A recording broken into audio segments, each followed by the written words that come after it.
Then Ares' heart was thrilled with grief and rage for his child slain. Straight from Olympus he darted, swift and bright as a thunderbolt, terribly flashing from the mighty hand of Zeus, far leaping o'er the trackless sea, or flaming over the land, while shuddereth all wide Olympus as it passes by. So through the quivering air, with heart aflame, swooped Ares, armor clad, soon as he heard the dread doom of his daughter. This excerpt comes from the Iliad, after Ares' daughter, the Amazon queen Penthesilea, was killed by Achilles. Hello everyone, I'm your host with the most, Dia, and I'm here to talk about a topic that is dear to my heart. If you didn't watch my intro video, you wouldn't know that I am an Ares devotee, so I absolutely love yapping about him. Today we're not going to talk about Ares in general. We're actually going to talk about a very specific topic, Ares and love. We're going to talk about the obvious connection between Ares and Aphrodite, but also going to talk about his love for his children. Usually people reduce him down to being an angry war god, but in his actual mythos, that is far from true. He seems to rarely get angry. Not even when he gets shanked by Diomedes in the Iliad is he angry. He just kind of sulks to Zeus. The only time he is wrathful in his general myths is when someone hurts someone dear to him. I don't know why Ares has been misconstrued in his mythos, but in reality, it doesn't really matter. But in some ways, it does matter. Thankfully, Hellenic polytheists, or general polytheists or pagans, usually don't fall for the myths are canon, but in some cases it can construe how people see the gods, in this case Ares. I've once seen a pagan channel say that Ares, the actual god, not mythically, is aggressive with his worshippers, which is obviously far from true. I want to say every deity relationship is different, but a deity being actually aggressive with you is not normal, and you shouldn't interact with them. I think this person meant to say assertive or serious, but aggressive behavior is not normal in any relationship, but especially and including not deity relationships. One day I'm going to make a video on Ares altogether. I plan on making a deity deep dive series, but obviously that's going to take lots of years of research and knowledge. Well, on the track I am on, it's going to take lots of years of knowledge. But honestly, Ares is the one that's probably going to come first because I've researched so much about him at this point that I'm pretty sure I can, not at this point right now, I can make an Ares video about him. So trust and believe, Ares will probably be the first one of my deity deep dive. So if you're excited for that, make sure to stick around. But I do want to make a video on Ares one day because of how much he means to me and how complex he is. How complex he is in his worship in ancient Greece and today, I guess, but also how complex he is in myth. Disclaimer, throughout the whole video, I will be referring to Ares in myth and not the actual Ares, unless I say otherwise. Also, unfortunately, this is a Greek myth, so we will briefly be talking about SA, but it will not be in depth and will only be mentioned. But please take care of yourself. So if this bothers you, please feel free to skip this video. I won't be offended. Now, before we start, we're going to start with a mythical Ares defending. I will probably be more in depth with this in my actual Ares video, but I just need to say this, okay? Ares is considered the most hated Greek god because he is just violent, terrible, and awful. Not only is he wonderful in real life, in myth, he is actually quite the icon. Actually, in original Greek myth, I don't know what the Romans were cooking up with Ares-Mars syncretism, and as sad as this is to say, Ares is one of, if not the only, male Greek god to never SA a woman in myth. He may be joined by Hermes and Dionysus, but even they have their unfortunate stories. The bar is so low that it is in the deepest pits of Tartarus, and actually I don't think even Hades can touch it. For ancient Greek male gods, that is an actually impressive feat, so give it to Ares in myth. Oh gosh. And actually, hear me out, mythical Ares is the original women respecter. He actually treated Aphrodite as an equal partner, and they had an ongoing consensual relationship, unlike other gods who reduced her down to her beauties and always spoke of wanting a chance to sleep with her. Hermes even stole her sandal once to manipulate her into sleeping with him. It's actually kind of wild. Even in the actual Ares and Aphrodite myth, the actual gods, from what I've seen, they're actually really cute. They're very much couple goals, both in and outside of myths. In myth, Aphrodite is called the usual consort of Ares, and Ares is said to be the partner of Aphrodite's bed. Amazingly, though they are said to be unmarried, in the fall of Troy, she is called his bride. Besides their 1.5 hiccups, one with Adonis, but I'm counting this as the half because it seemed like the boar that killed him was actually sent by Artemis, and Aphrodite's jealousy of Ares and Eos affair. They genuinely seem to like, if not love, and respect each other. And of course, ancient Greek poets would not show a loving, equal relationship between man and woman, so we were robbed. One more thing about them. How they are said to fall in love is even cute. One day, Ares went up to Eros and made him his spear, I guess for being lesser than his spear. So Eros wanted to test him and said, "It is heavy, take it and see." So Ares took the spear, and when he did, Aphrodite, who was there with them, presumably just chilling with her son/attendant, she smiled, and when she did, the spear became heavy. When the spear became heavy, Ares told Eros to take it back, but Eros told him to keep it. And thus Ares was bound in love with Aphrodite. Oh, he literally fell in love for a smile. I'm literally crying right now, dog. That's so cute. Okay, one last thing about Ares before we go on to the actual part of the video. Moving on, another part of his iconic character is that he is also the father of the Amazons.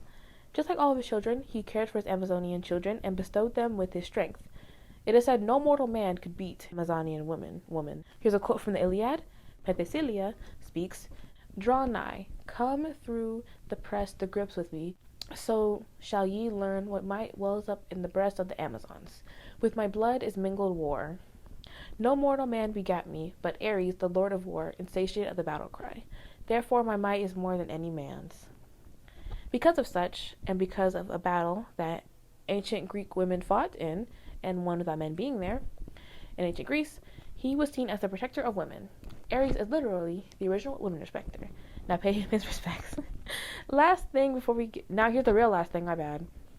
Before we get into what we're actually here for, something I found cool that I saw on Tumblr for Ares worshippers is that his biggest demographic to worship Ares is actually cis women. Iconic, especially since I thought the trans masks would win. You know the trans mask loves Ares. Now let's move on to the actual topic of the video. In reading his myth, we can see that Ares usually only gets enraged when it involves his children, notably when they are killed or otherwise harmed. Like in the above example, when his daughter was killed in the Trojan War. Multiple times in the Iliad specifically, Ares almost goes against the will of Zeus just to avenge his children, only being stopped by Athena and one time stopping himself. Like in this example. Hera spoke before them all, the gods on Olympus, in vexation. "I think already a sorrow has been wrought against Ares. His son has been killed in the fighting, dearest of all men to him, Ascalaphus, whom stark Ares calls his own son." So she spoke. Then Ares struck both his big thighs with the flats of his hands, and spoke a word of anger and sorrow. Now you who have your homes at Olympus, you must not blame me for going among the ships of the Achaeans and avenging my son's slaughter, even though it be my fate to be struck by Zeus's thunderbolt, and sprawl in blood and dust by the dead men. So he spoke and ordered Phobos and Deimos to harness his horses, and himself got into his shining armor. And there might have been wrought another anger and bitterness from Zeus, still greater, more wearisome among immortals, had not Athene, in her fear for all the sake of the gods, sprung up and out through the forecourt, left her chair where she was sitting, and taken the helmet off his head, the shield off his shoulders, and snatched out his heavy hand the bronze spear, and fixed it apart. And then in speech reasoned with violent Ares, "Madman, mazed of your wits, this is ruin. Your ears can listen still to reality, but your mind is gone in your discipline. Do you not hear what the goddess Hera of the white arms tells us? And she coming back even now from Zeus of Olympus? Do you wish, after running the course of many misfortunes yourself, still to come to Olympus under compulsion through reluctant, and plant seed of great sorrow among the rest of us? Since he will at once leave the Achaeans and the high-hearted Trojans, and come back to batter us on Olympus, and will catch up as they come the guilty one and the guiltless. Oh my God. Therefore I ask you to give up your anger for your son.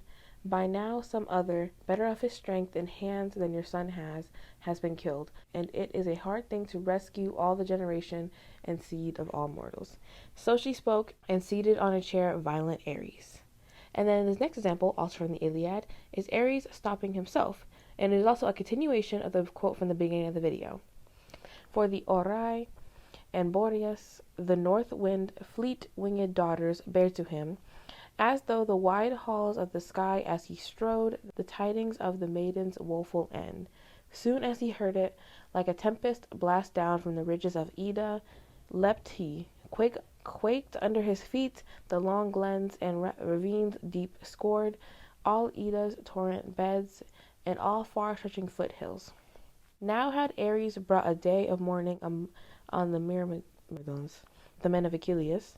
But Zeus himself, far from Olympus, sent mid-shattering thunders of terror, of 11 bolts which thick and fast leapt down the welkin down before his feet, blazing with fearful flames. And Ares saw, and knew the stormy threat of the mighty thundering father, and he stayed his eager feet, now on the very brink of battle's turmoil.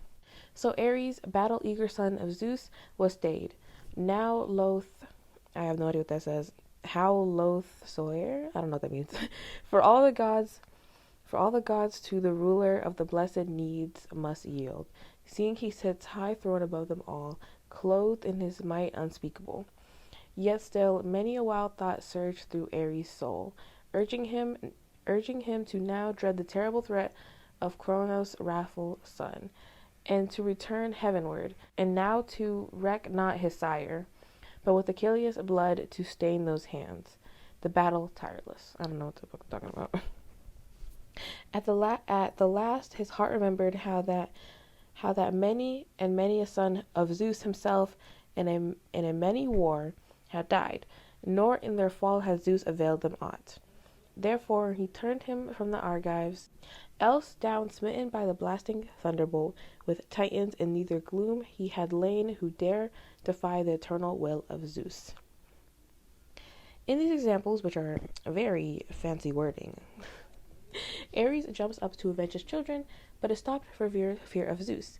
But we can even see the conflicting parts of their nature. Ares stops himself by saying, okay, well, lots of sons of Zeus had died in this war, but he had not gone up to avenge them. So that's also what motivates him to, chill out, I guess.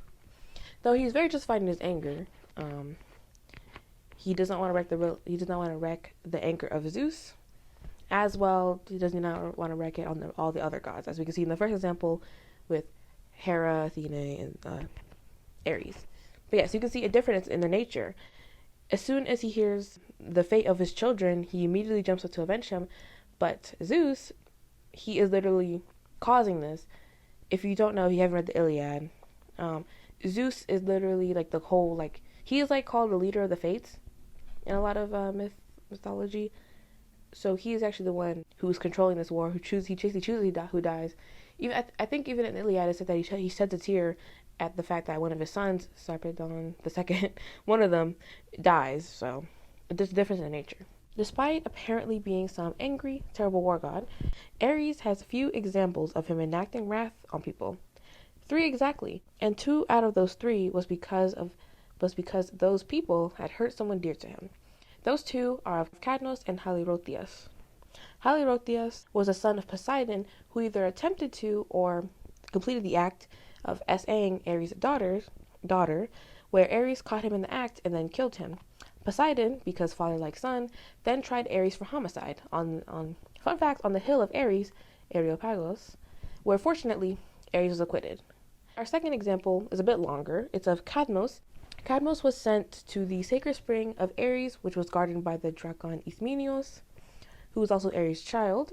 To get a drink for him and his comrades, the dragon ends up killing most of his comrades.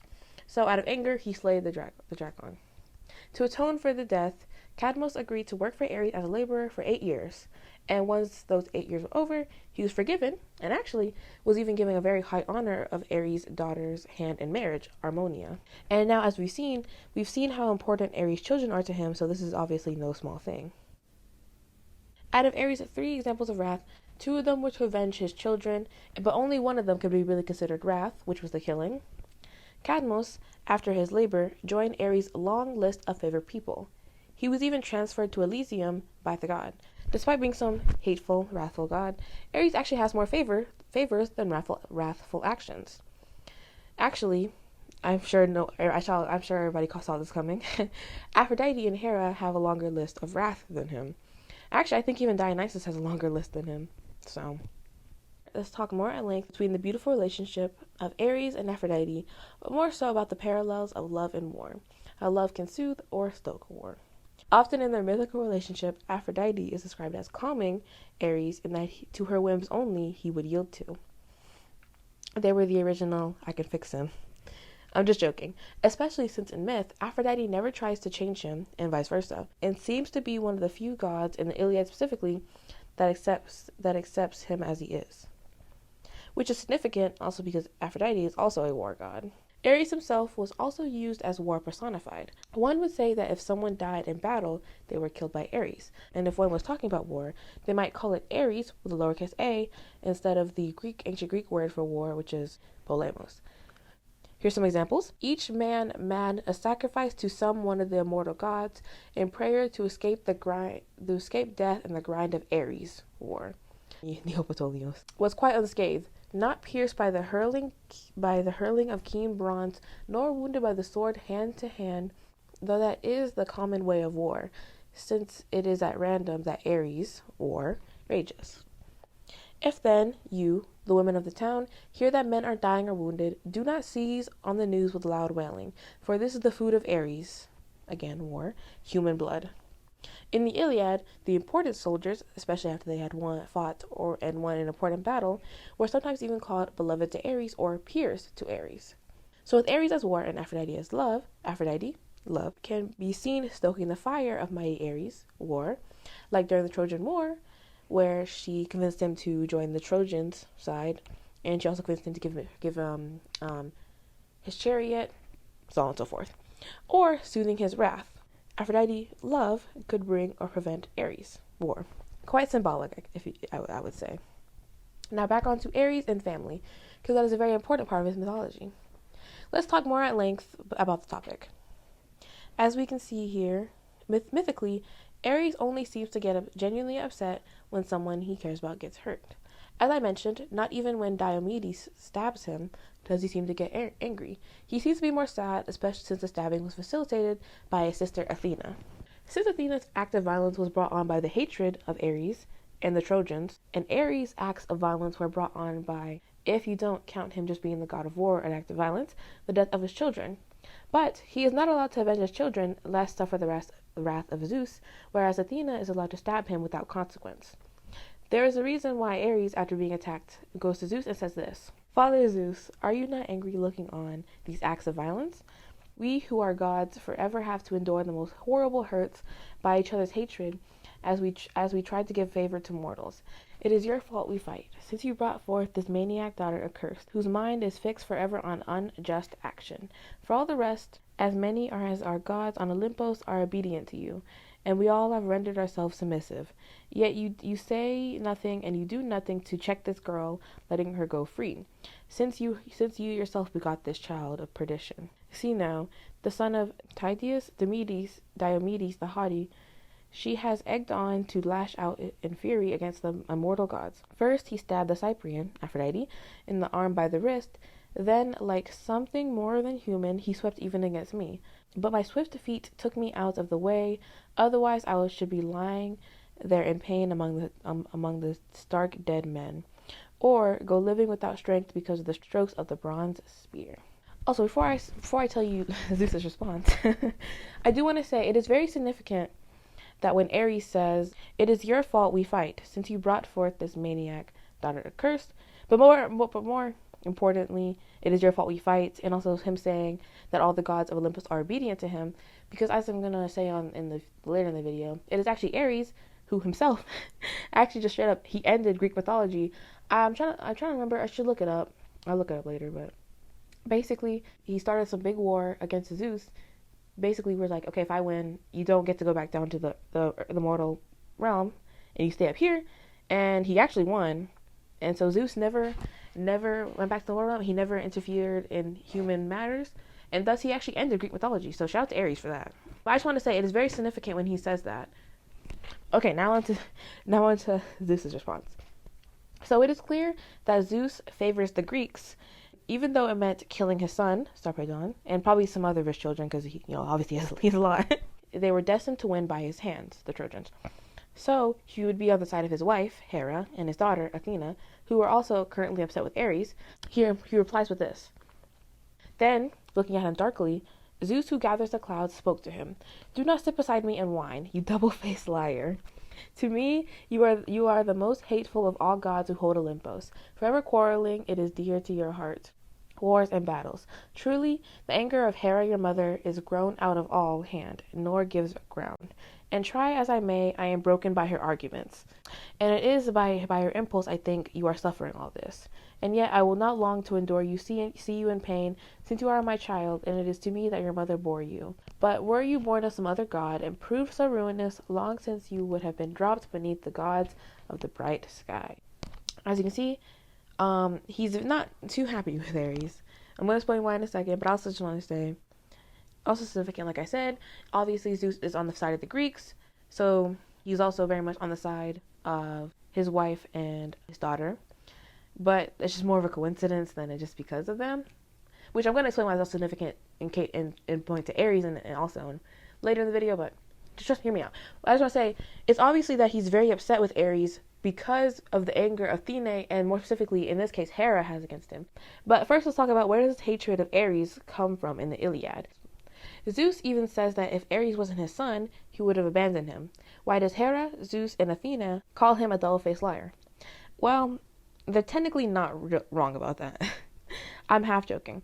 It is because he promised his mother Hera that he would support the Argives, Greeks, but then he supported the Trojans. He just he flipped around. If you, but worry not, this fits into our analogy well. The reason he supported the Trojans, I'm sure you all know, is because Aphrodite asked him to, all for love. Hera should have realized that he couldn't support any side, really, because war doesn't support any side. It just is. He supported, in quotes, the Trojans because, besides the fact that Our Lady asked him to, for a while they were winning, especially after Achilles died. The Greeks probably would have lost if it wasn't for Athena specifically supporting them. Also Zeus, because, like I said, he literally facilitated this whole war. Their win was divinely inspired. If it wasn't for that, the Trojans would have won. Hence, war supporting them instead. It is all about the symbolism. There's a reason he is called alloprosalos, leaning to one side than the other. War is not loyal to any person. Hell, Ares was even said to kill some of the Trojans. If it wasn't for his mother asking him to support the Greeks, him agreeing out of love for his mother, then Aphrodite asking him to support the Trojans, him agreeing out of love for his lover, then he wouldn't have supported any side, and that's actually specifically very said in the Iliad. Also, of course, his son and daughter join the side of the Trojans, so of course he would support them also. Ares is a textbook example of a perfect father, husband, son, and overall supporting figure. He goes where his loved ones ask him, and he is the god of manliness, after all. He really is. Literally, he's one of his domains. It is for love and just for his nature that Ares is hated in the Iliad, which is why it's so important and so significant, the symbolism of the kind of quote-unquote Ares versus Zeus. It's more, well, technically, it's not really Ares versus anyone. He kind of just does his own thing, but basically, it's very significant, these things they say to each other, like Ares saying, okay, like, why do you allow this to happen? And Zeus's reply, it's very, like, contrasting their nature. Like I said, Ares is very much the perfect example of a perfect husband, father, even though he's not married, but, in some cases, father and overall supporting figure, whereas Zeus, even though Zeus, outside his myth, is, he's even called, outside his myth, father to the fatherless, which is why the poets decided to give him so many children. But in myth, you can see that he doesn't really kind of live up to, sometimes he doesn't live up to that standard, especially not as a supporting figure, and most definitely not as a husband. As a father, he does okay. In some cases, really the best thing of Zeus in the myth is just being a father. Otherwise, the husband, a supporting figure. The son kind of doesn't apply, because I don't really ever hear any myths between. I mean, this is not about Zeus, so we're not going to talk about this too much depth. But basically, you know what I'm trying to say. You can see how they're different, how they contrast. Anyway, quick break in the video. Make sure to drink some water, go to the bathroom. We're almost done, but But anyway, I am so Ares-based, you all don't even understand. Of course, I'm devoted to the actual Ares, but reading his character in myth is so interesting to me because he's just so nuanced, like I just said in this case. Here's a little fun fact. I don't remember why he did this, but as I said earlier, Ares himself actually ended Greek mythology by forcing Zeus and all the gods not to come down to Earth anymore. Everyone say thank you. And Ares is so nuanced in myth that I'm reading my script right now. Even in reading my script, I'm finding new stuff that I'm like, oh my gosh, I didn't realize that. Would have been amazing, which is I'm adding to the script right now. So it's not in my script in writing, but as I'm reading it, I'm like, oh my gosh, like what I was talking about with the contrast between Ares and Zeus. I love the way he was written. Like, honestly, personally, if I saw Ovid, I would give him 3 kicks just because, well, he's not ancient Greek, he's ancient Roman, but still, some of them, they deserve a little punch. But the group of poets who collectively, well, shout out to Homer first of all, but collectively wrote Aries and his myths. I'm saying thank you because, especially to Homer, because oh my god, the nuance is amazing. Like they knew what they were doing. But enough rambling. Let's get back into talking about Aries. Once again, when we look at all the conflicts that Aries has gotten into, from his theory.com page, where I'm getting all my information from, almost all of them involve him getting involved because of family. Here's some examples. Hera commanded Ares to force all of Greece to reject the pregnant Leto so she couldn't give birth. Heracles and Ares were repeatedly engaged in conflict, which started with, and all involved, his children in some ways. The dispute started with Heracles slaying his children, and continues on with Ares supporting his son against Heracles. And lastly, he was asked by Hera to go support the Indians because Dionysus was warring against them. Which if you don't know about that, like you never heard about that. I know it sounds wild, but it's a whole thing. So as you can see, Aries in myth is very family oriented and motivated. Rarely does he ever go after someone if it does not involve his family. Really, the whole myth around him being angry and aggressive comes from the fact that he is the god of war. People also forget that Athena is also a god of war. Well, which is also significant, like I said, which is what Ares said to Zeus. Like, all of us are obedient to you, but you let Athena go around unchecked, and she is violent. Basically, what Ares says about Athena, which is technically true in this case because she's very violent towards him, Zeus spins it back on him to try to say about him. I'm telling you, all the symbolism. But instead of looking at that fact of Athena being the god of war, they look at her myth and also other domains, but also not really, because even in the myths, like I said in this case, her being very violent against Ares, but people don't do the same for Ares, looking at his myth. Really, people are doing the same thing that Zeus and Athena did to Ares in the Iliad, as I just said. They are saying to him, "Do not sit beside me and whine, you double-faced liar. To me, you are the most hateful of all the gods who hold Olympus. Forever quarreling is dear to your heart, wars and battles." And even though Athena, like I said, is the god of war, and quarreling is dear to her heart, wars and battles, people just ignore that. Not even because of his nature, but because of some strange idea they have of him. Make no mistake, in ancient Greece, Ares was neither hated nor feared. He was Kothionas, feasted by women, Laosos, he who roused people, Epicus, he who hears, Polydracos, father of tears. He was the friend, follower, and comrade. He was father of the Amazons. He was the leader of righteous men, king of manliness. In all above things, he was, and of course still is, a god. And no matter how the gods are depicted in myth, they are still gods. And the ancient Greeks, as we do today, loved their gods, including Ares. And I say this all the time, but even though the Greeks didn't make Ares a god, if he wasn't meant to be worshipped, and he was meant to be feared and hated, as a personification of war, he would have been made a daemon, which is like a spirit. It's kind of hard. They're more complicated than spirits, but like they're basically just like spirits. Just yeah. But yeah, mythically at least, he would have been made a god and would have been made a daemon. While his worship may have not been quote-unquote popular, I say Aphrodite, he was still worshipped. And also, let's not forget that any evidence of his worship also could have been more subtle, like being in the home.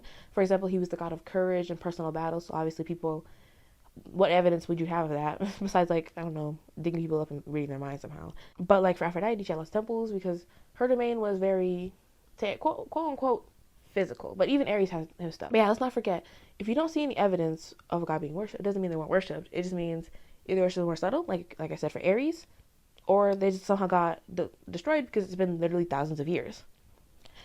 For example, he wasn't just called upon by soldiers, but he was also called to aid in personal battles, for courage, and to keep peace. He was also likely called on for protection, and like I said at the start of the video, he was considered the protector of women. He was also an ancestral god who watched other people's land. In Asia, he was even an oracular god. I'm going to put a 40-page text on Ares in the description that I highly recommend you read because it really got me started on my Ares brain rot, and you'll even learn a small part about his worship. It's really amazing. To end the section, I'm going to say part of a hymn that I wrote to Ares that effectively sums up all of this. Don't make fun of me in my hymn, or at least part of it. I promise you I'll cry. And though every single one of his worshippers' relationship with him are different, each one is embraced with his beauty and graces. Non-worshippers couldn't even imagine the beauty of his vastness, and some even scorn him without ever knowing. And truly, they'll never know the glory of being beloved, the delightful, the unknowable, the beguiling, the unmatched, the stormer and protector of cities himself. Truly, they'll never know the exalted Aries. To end this video, I want to say something about the actual Aries. To the one I know, love, and worshipped. Worship. As I wrote above, each deity relationship is different, but I want to talk about ours. Feel free to skip a section and go to the end if you want to read the hymn. If you want to hear me read the hymn. Of course, I love all my gods equally, and I can never choose favorite, but me and Aries truly have something special. We're different. I started worshiping him almost 3 years ago, and we definitely started off a bit strange, which was 100% on me. I had a weird view of him, and I thought he was different from what he is, and I guess was, which had a big strain on our relationship. Again, 100% on me. Now, I always feel really bad because I felt like I wasn't paying attention to him. But then one day, which will be 2 years in December, so I've been worshiping him for 3 years, but I've been devoted to him for about almost 2 years now in December, like I said. He asked me to be his devotee. Now, this was an 1,000 IQ move on his part because I think that's what helped me stop being so dumb. I love him.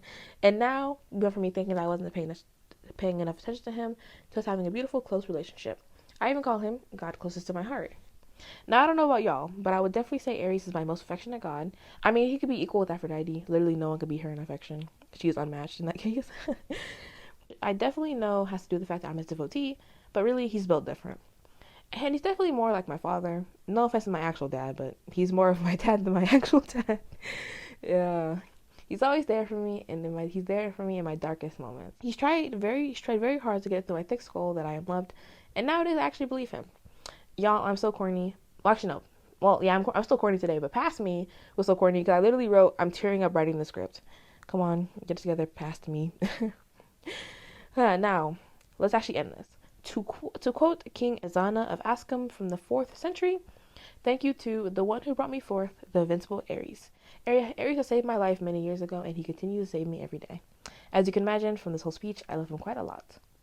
Thank you for watching. I hope you enjoyed this video because I sure enjoyed writing, and I definitely enjoyed recording this video. I am so Aries-brained, y'all won't even understand. Of course, we're going to say hymn to Aries, and we're going to say actually one of my favorites. Homework hymn number 8 to Aries.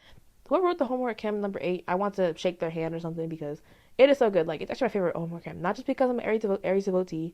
It's just so good. If you never heard it, I'm very happy that I get to bless your ears like this. I'll do my best to read it. Aries, exceeding in strength, chariot rider, golden helm, doughty in heart, shield bearer, savior of cities, harnessed in bronze, strong of arm, unwearying, mighty with the spear, O defense of Olympus, father of warlike victory, ally of Themis, stern governor of the rebellious, leader of righteous men, scepter king of manliness, who whirl your fiery spear among the planets in their sevenfold courses through the ether, wherein your blazing steeds ever bear you above the third firmament of heaven. Hear me, helper of men, giver of dauntless youth. Shed down a kindly ray from above my life, and strength of war, that I may be able to drive away the bitter cowardice from my head, and crush down the deceitful impulses of my soul. Restrain also the keen fury of my heart, which provokes me to tread the ways of blood-curdling strife. Rather, O blessed one, give you me boldness to abide within the harmless laws of peace, avoiding strife and hatred and the violent fiends of death. Also, I want to say something significant. I read this hymn so much. I don't know if y'all can tell from my videos, if you watched some of my past videos. I have a stutter. You see how smoothly I read that? Because that's the only time I read this freaking hymn. I have it memorized at this point. Now, of course, you don't have to worship Aries if you don't want to, but make sure to keep him on your mind. And I definitely suggest adding him to your list of research. That is, if you are Hellenic polytheist. If you're not, ignore me. But I still, even if you're not, I definitely recommend you researching him. And take it from an Aries devotee, he is very cool. Don't forget to praise the mighty gods and know that you are loved. The gods are on your side, and goodbye.